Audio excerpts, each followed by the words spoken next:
I'm here in front of you because I'm not in the back.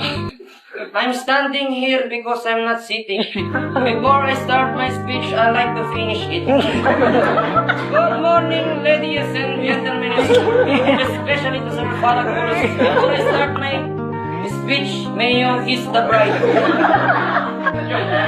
Joe, please listen to me, especially boys. I know my speech is entertainment. Entertainment is all about funny speeches, but no, my speech is very serious and very intense. Just focus on me. My topic for my speech is how to cook a sopas.